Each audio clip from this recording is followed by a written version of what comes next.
Akbaruddin deputy CM చేశారు, CM Revanth. So MI MLA Akbaruddin Owaisi ఉన్నారు కదా, ఆయన తీసుకొని ఆయన ఒకవేళ కాంగ్రెస్లో చేరితే ఆయనకు డిప్యూటీ సీఎం పదవి ఆఫర్ చేస్తా అని చెప్పి పక్కనే కూర్చోబెట్టుకుంటా కాంగ్రెస్ పార్టీలో జాయిన్ అవుతా అని చెప్పి చెప్పారనమాట.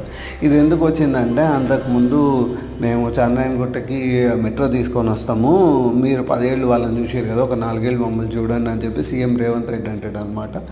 సో 4 ఏళ్ళు మమ్మల్ని చూసిన తర్వాత అప్పుడు మీరు జడ్జ్ చేయండి, మిమ్మల్ని తీసుకొని పోయి నేను చంద్రాయణగుట్టకు వచ్చి ఓటు అడుగుతా అని చెప్పి అన్నాడు అనమాట. అక్కడ మా ముద్రాజ్ బిడ్డ పోటీ చేసినాడు, ఆయన గెలిపేయండి అంటే ఆ సందర్భంలో అక్బరుద్దీన్ ఓవైసీ అంటాడు, సో నేను కొడంగల్లో పోటీ చేస్తా అంటే అప్పుడు రేవంత్ రెడ్డి అంటాడు, మీరు కొడంగల్లో పోటీ చేయండి, నేనే దగ్గర ఉండి మిమ్మల్ని గెలిపించుకుంటా, మీకు ప్రచారం కూడా నేనే చేస్తా, కాంగ్రెస్ తరపున పోటీ చేయండి అంటే ఆయన నాకు అవసరం లేదు, నేను మా పార్టీలో ఉంటాను అంటాడు.